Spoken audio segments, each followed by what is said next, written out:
Welcome to class.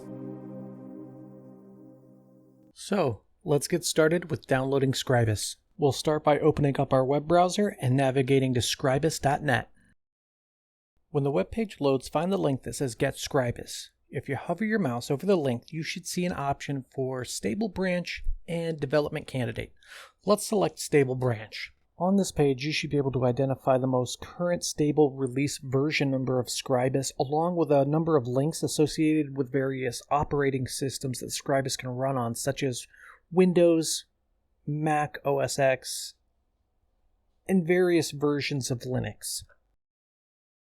For the purposes of this demo, let's select the link under the operating system heading for Windows 64-bit. Clicking the link should redirect you to yet another page of links that can be used to download the actual Scribus application. Select the link associated with your operating system. After you click the link, the page should update informing you that the download has started. If you're downloading Scribus to a Windows operating system, you should be able to select Show in Folder and double-click on the executable to start the installation wizard that will walk you through the remaining steps.